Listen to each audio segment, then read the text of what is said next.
Hello, mambo. How are you doing? Yes, indeed. The grace of God is upon you. Everything is well to you, even for me also. Thank you, God. And I love you too. Glory, hallelujah. Siku ya leo tutaangalia somo letu linalohusu concern who is Jesus. Yesu ni nani? Bwana Yesu apewe sifa. Yesu ni nani katika maisha yetu? Haleluya. Yesu ni nani katika maisha yetu? Who is Jesus in our life? Tukianza kusoma katika Yohana wa 3. Yohana wa 3 waraka wa kwanza wa Yohana sura ya 3 ule mstari wa kwanza. Neno la Bwana linasema, tazameni ni pendo la namna gani alilotupa Baba, kwamba tuitwe wana wa Mungu. Na ndivyo tulivyo. Kwa sababu hii ulimwengu hautambui, kwa kuwa hawakumtambua yeye. Haleluya. Kwa hiyo tunaona Yesu ni pendo la Mungu. Shanda la mama sita. Yesu ni pendo la Mungu katika maisha yetu. Tunaona Yesu ni pendo la Mungu. Alikufa kwa ajili yetu ili sisi tupate kuokolewa. Haleluya. Kwa hiyo tunaposema Yesu ni nani? Yesu ni pendo la Mungu. Yesu ni Mungu mwenyewe. Bwana Yesu apewe sifa. Ndio maana ukisoma pale waraka wa kwanza wa Yohana ile sura ya sura ya 5 ule mstari wa 20 inasema kwamba nasi twajua kwamba mwana wa Mungu amekwisha kuja, naye ametupa akili kwamba tumjue yeye aliye kweli, nasi tumo ndani yake yeye aliye kweli, yani ndani ya mwana wake Yesu Kristo. Huyo ndiye Mungu wa kweli na uzima wa milele. Bwana wetu asifiwe. Kwa hiyo Kristo ni Mungu. Bwana Yesu apewe sifa. Kristo ni Mungu. Kristo ni mwokozi wa maisha yetu. Haleluya. Kwa hiyo tunatakiwa tujitambue, tujielewe kwamba sisi ni watoto wa Mungu aliye hai.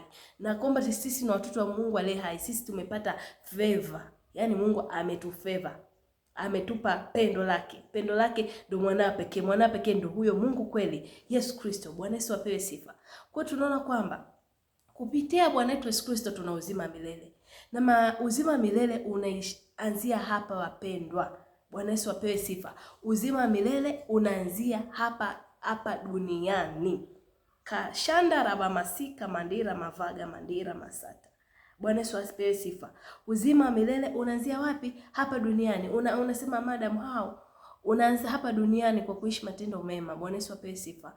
Kwa kuishi matendo mema, kwa kupenda wengine, na maanisha ile tunda la Roho. Nenda ukasome tunda la Roho. Karakta zile za tunda za Roho zote kuziishi. Maana unakuta sometime ndio maana Mungu anasema kwamba waliniita kwamba ile siku ya mwisho wameniita Bwana Bwana, lakini mimi siwatambui. Tunaposema kwamba tunaishi kwa ajili ya Kristo, tunaishi kama watoto wa Mungu aliye hai. Tukisema watoto wa Mungu aliye hai, maana yake kwamba tunamwamini Yesu Kristo. Usipokuwa unamwamini Yesu Kristo, wewe sio mtoto wa Mungu aliye hai. Bwana Yesu apewe sifa. Na kwa wewe mtoto wa Mungu aliye hai, kwamba unamwamini Kristo, tunatakiwa tuishi mfano na mwenendo wa baba yetu Yesu Kristo. Alidhiakiwa, alitendewa hila, lakini hakuongea neno baya. Je, wewe ndugu yangu, ukiwa unaambiwa maneno maovu, mabaya, machafu, what is your reaction? Bwana Yesu apewe sifa. Unapopitia changamoto, challenge, anything, what is your reaction? Bwana Yesu apewe sifa. Kwa hiyo tunatakiwa tuige mfano wa baba yetu Yesu Kristo alivyoishi. Maana amekuja ili sisi tuwe na uzima, tuwe nao tele. Na pia ukisoma katika jina la Yesu kwamba yeye, ukisoma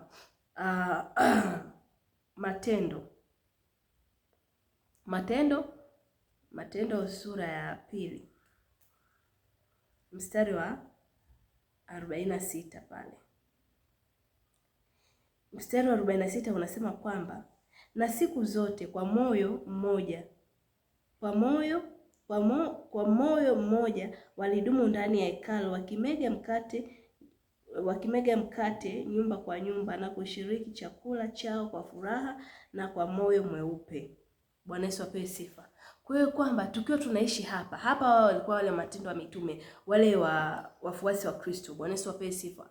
Wale disciples of Christ. Tunaomba wao walikuwa wamedumu katika kuishi katika maisha ya furaha na maisha nini?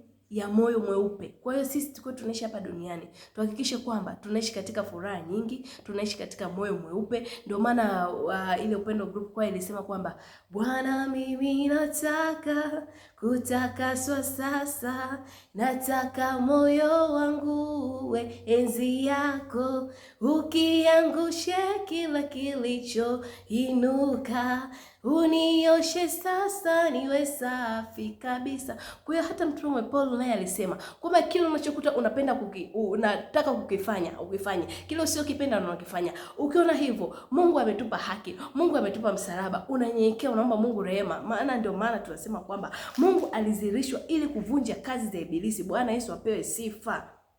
Tukisoma hiyo hapo Yohana wa kwanza mstari wa 8, Kandira Masakara pa Mavaga anasema kwamba ule ukisoma mstari wa 8 akasema kwamba atendaye dhambi ni wa ibilisi, kwa kuwa ibilisi hutenda dhambi tangu mwanzo kwa kusudi. Hili mwana wa Mungu alidhihirishwa. Umeona? Kumbe mwana wa Mungu alidhihirishwa ili kufaje? Kuvunja kazi za ibilisi katika maisha yetu. Shetani ni hila, anatenda mwanzo tangu mwanzo, na yeye ndio maana yeye ni ibilisi, kwa sababu yeye ni baba wa uongo, father of lies. Kwa hiyo Bwana Yesu alidhihirishwa ili kwamba afanyaje? Alidhihirishwa ili azivunje kazi za ibilisi katika maisha yetu. Bwana Yesu apewe sifa. Je, kitu gani wewe kwako kwenda kushinda? Unaona kabisa una tatizo kwamba la umalaya, lipeleke kwenye msalaba wa Kristo. Bwana Yesu apewe sifa. Una tatizo la kuongea umbea, lipeleke katika msalaba wa Kristo, maana Mungu keshisema amekuja ili kuzivunja kazi za ibilisi katika maisha yetu. Na Mungu amekuja kuwakomboa waliopotea, include mimi na wewe. Bwana Yesu apewe sifa. Tuliopotea ili tuweke huru. Kwa hiyo usijichukie kwamba mimi sijielewi, mbona natenda dhambi. No, usiseme hivyo. Tutubu. Yaani ndio hivyo neno la Mungu nasema tubuni turejee, Matendo 3:19. Tubuni mrejee ili zipate kuja nyakati za kuburudishwa kwa kuwapo Bwana. Bwana Yesu apewe sifa. Kwa hiyo sasa tunapotubu tunapata ukombozi. Tunapotubu tunapata haki ya maisha. Bwana wetu apewe sifa. Na tukumbuke kabisa shetani kazi yake kuchinja, kuua na kuharibu. Haleluya. Kwa hiyo tusiruhusu shetani endelee kuchinja, kuua, kuharibu. Shetani anaua, anaharibu nini? Shetani anaiba akili zetu, shetani anaiba hofu ya Mungu, shetani anaiba nguvu ya maombi, shetani anaiba ukuu na uweza, shetani anaiba. Yeye kazi yake ni kuiba, kuchinja na kuharibu. Kwa hiyo sisi kama watoto wa Kristo tushetambua kwamba Mungu ni nani kwetu, kwamba Mungu ni Mwokozi, Mungu ni Baba, Mungu ni Mfalme, Mungu ndio maisha yetu. Kwa hiyo tunatakiwa tusimame katika position yake. Bwana wetu apewe sifa. Ndio maana amesema ameondoa kiambaza kilichokuwa kinatutenga sisi na Mungu, ameachilia nguvu za Roho Mtakatifu, kwamba sasa hivi tunatakiwa to be influenced by the powerful Holy Spirit rather than power of demonic influence. Hallelujah. Kwa hiyo tuhakikishe kabisa maisha yetu ana align according to the God. Na God ndio neno la Mungu. Bwana Yesu apewe sifa. Kwa hiyo tuhakikishe, my dear fellow, tuhakikishe maisha yetu yanamuishia Yesu Kristo, kwamba tushejua kabisa Yesu ni pendo la Mungu. Pendo la Mungu ndio Mungu yeye mwenyewe anaishi, na yeye ndio anaishi. Useme kwamba I don't know, Mungu ni kweli na Mungu anaishi. Ndio maana tunasema kwenye Isaya anasema kwamba Mungu wetu yeye halali wala sinzii. Je, wewe unajua au wewe unatambua kwamba Mungu wetu ni muumba miisho wa dunia, halali wala sinzii, akili zake hazichunguziki, na pia ni utukufu wake kutokuonekana. Kwa hiyo we must believe our God is in our heart, na yeye anatupenda, amekuja ili atupe uzima na sisi tunao tele. Kwa hiyo tunatakiwa kuupokea kwa nini? Kwa njia ya imani.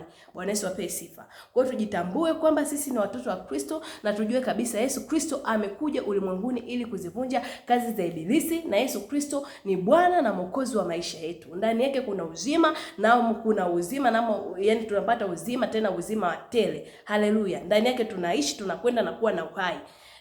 Ili tukiwa tunaishi hivyo hatutokuwa disturb na evil spirit, hatutaonewa tena na mashetani, na tutambue kabisa adui wetu wote sisi ni mmoja. Mashetani, mapepo, hao ndio maadui zetu wakuu wa anga. Kwa hiyo make sure ukiona sometime yani hujielewi, yani unajisikia ofu, tubu, kemea, vunja hila za ibilisi kwenye ardhi, kwenye anga. Unakuta hizo pia ni influence.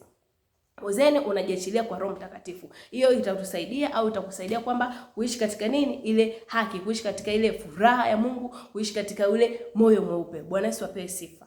Kwa hiyo wapendwa, Hili ndio neno la Mungu kwa siku njema leo. Tujue ya kwamba Mungu alidhihirishwa ili kufanyaje? Kuvunja kazi za ibilisi katika maisha yetu, na huyo ndio Yesu Kristo, Bwana na Mwokozi wa maisha yetu. Alikuja ili sisi tuwe na uzima na sisi tuwe nao tele. Kwa hiyo ujue kabisa Yesu Kristo ni Mungu, Yesu Kristo ni pendo, Yesu Kristo ni maisha. Bila yeye hakuna maisha, na maisha umilele yanaanzia hapa hapa tukiwa duniani, tukiishi katika haki, amani, furaha, kupenda wengine, kujipenda na sisi, kuishi maisha ya kumtukuza Mungu. Haleluya, amen. Basi niwatakie siku njema na wakati mwema. Bye bye, till next time. Bye.